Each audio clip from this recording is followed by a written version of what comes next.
Even a decade ago, you were either a vegetarian or you weren't. There was no two ways about it. Today, however, the term flexitarian has entered our vocabulary. A vegetarian who may occasionally indulge him/herself in a meal containing meat or fish, and the boundaries blur, making it possible to really choose a diet that falls perfectly in line with the needs of our body and our conscience. A number of people thus are today moving away from strict non-vegetarian diets to embrace a more flexible take on their eating habits, cutting down on their meat consumption for both their own well-being and that of the environment.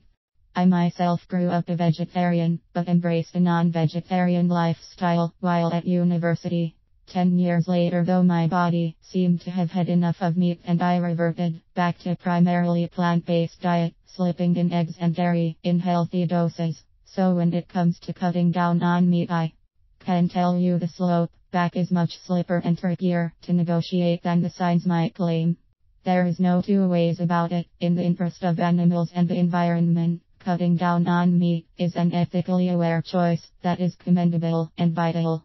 You really could see it as a responsibility to oneself and all other life around us. But the catch with cutting meat out is that vegetarian meals need to be cooked and constituted in a very different manner than non-vegetarian meals to ensure they are balanced and adequately nutritious. You can, unlike with meat, turn to a singular ingredient to take lead on most of the nutrients. Vegetarian meals rely on combinations and concoctions to feed your body.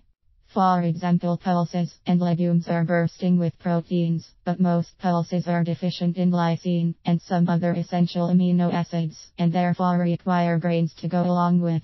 The two together make for a nutrient-packed meal with complete proteins, but eat either by themselves, and your body may be left wanting much more. In fact, going vegetarian is a lot more work than just substituting one ingredient for another. You might have to relearn the way you whip your meals together. For many people, this is too much effort, and they turn to the seemingly obvious answer to this challenge: dairy. But as I myself can attest to, this is a greater disaster in the making than eating meat might be by itself. For starters, dairy offers a punch of fats. A small piece of cheddar cheese, no bigger than your finger, has double the amount of saturated fat than 3 whole ounces of lean beef. Further, dairy doesn't really have zinc, iron or vitamin B6, which we take for granted with meat.